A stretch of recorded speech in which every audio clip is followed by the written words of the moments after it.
Hi guys, Shane the Palaeontology Sec here, and today I'm here to talk to you about one of my favourite prehistoric creatures, trilobites.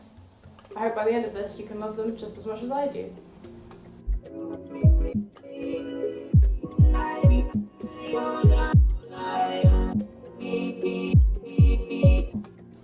So, the name trilobite means three lobes, and that's what their bodies are divided into. So they have this middle axial lobe, and then it's surrounded by two pleural lobes on either side.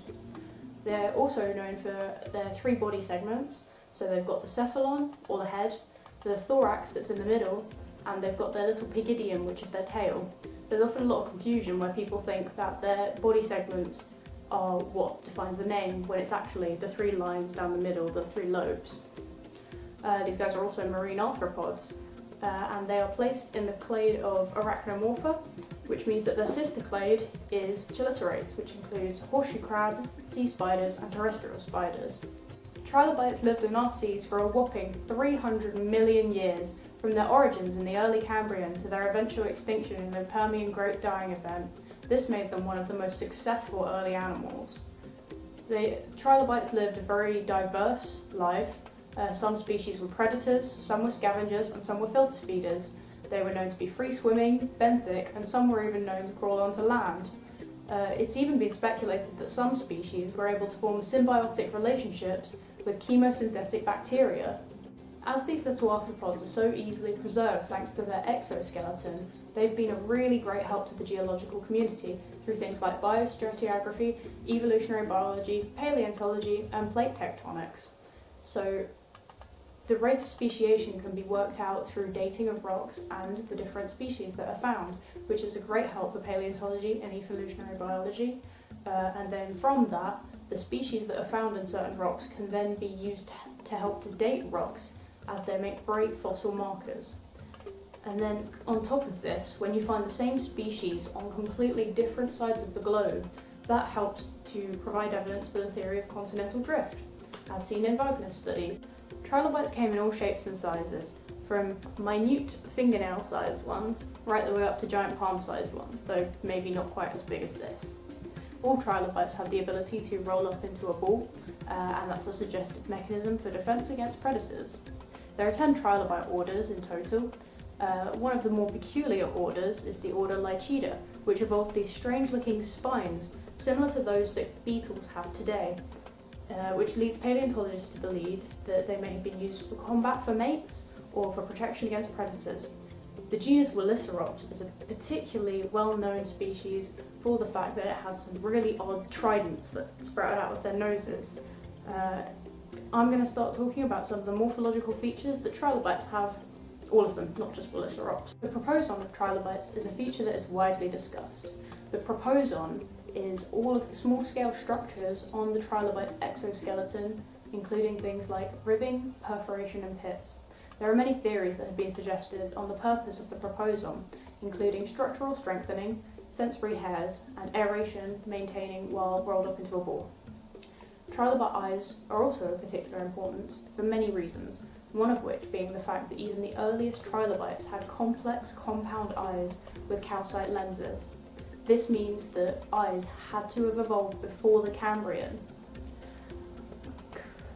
The number of these calcite lenses varies within trilobite genera, and holochroal eyes have the most number of calcite lenses, and abathochroal are the eyes that have the least number of calcite lenses. Some lineages of trilobites have even been shown to have secondary blindness, which is a case where the lineage has slowly lost the ability to see over time and the eyes have regressed. As trilobites were arthropods, their development was very similar to what we see from modern insects and crustacea. They grew in instars and they shed to get bigger. And it's for this reason that many of the fossils found of trilobites are not actually the animal that has been fossilized, but it's just the empty shell. Very few fossil specimens have been found to include the soft tissues, but the ones that have shown a very incredible insight into the inner workings of trilobites. Soft tissues from fossils have revealed that trilobites had two preoral antennae and then biramous limbs, one pair per thoracic segment, and then a couple of pairs at the cephalon and the pygidium.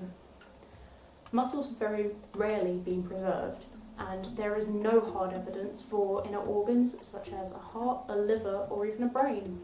After all of that, let's talk a little bit about the history of trilobites and how we found out about them as we know them today. In 1698, Reverend Edward Liquid published about some odd stones that he had found in the world's oldest scientific journal that is written in the English language.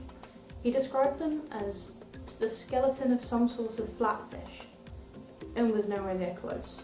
Then, in 1749, Charles Littleton wrote about some little rock creatures that he found in his home in Birmingham, and affectionately named them Dudley bugs, though was a bit mistaken thinking that they were insects. It wasn't until the late 1800s that Johann Walsh determined that they were to be called trilobites and were far more crustacean-like. However, while these were the first identifications of them in England, there were some texts that speak of trilobites from the 4th century AD, and they refer to trilobites as scorpion stones and ant stones in ancient Greek. In the New World, Native Americans in Utah wore trilobites as amulets and called them little water bugs. Nowadays, we see a lot more love for stranger creatures like the blobfish, the spider crab, and the giant isopod. And I wonder why we don't show some love for their prehistoric cousins. They were small, fancy, and they're so important in so many ways. I hope you enjoyed hearing some little bits about trilobites, and comment below, like, subscribe, tell me more about trilobites. And I hope you enjoy the rest of the Wildlife Society.